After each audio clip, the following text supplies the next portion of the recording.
What you will see are simple tips on how to secure and tension the wire that cuts the polystyrene. Very importantly, never power the wire with voltages higher than 36 volts to avoid electric shocks or irreparable damage to yourself or others. The polystyrene is cut using a thin nickel-chromium wire which is heated by an electric current, causing the polystyrene to melt along the entire length of the wire. If we place a piece of wire stretched between 2 points and power it, we will see that, according to the laws of physics, the wire will heat up and stretch. This is not desirable because it would create uneven cuts. To avoid this, the wire is kept taut by a tension spring, which keeps the wire stretched even if it stretches. In addition to the tension spring, other systems can be used, such as mounting the wire on an arched structure or keeping it taut with 2 weights at each end. Industrial polystyrene cutting machines sometimes use a special electric motor to tension the wire, but for hobby and homemade machines, this solution is complex to manage.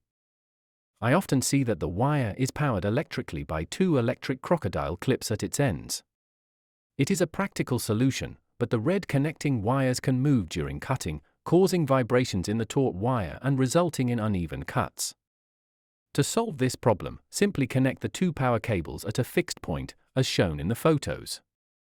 Avoid using electrical crocodile clips, as they are not good conductors of electricity, and also avoid allowing the electrical current to flow through the spring. In my polystyrene cutting machines, I use 2 wire connection systems. The first, which I use most often, has the wire on the right side fixed directly to the vertical axis, as you can see more clearly in the video. On the left side, the tension spring is positioned at 90 degrees to the wire, which allows me to recover the space that the spring would take up if I placed it in line with the cutting wire.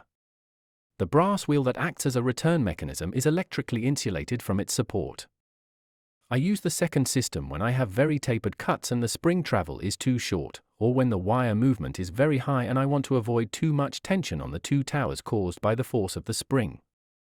In the 2 vertical towers, you can see 2 electrically insulated plates with a V-shaped groove. I place the cutting wire in these 2 grooves, which is pulled by a simple arch system. If you watch the video, you will understand everything. There would be many other things to say, but we will see each other in other videos.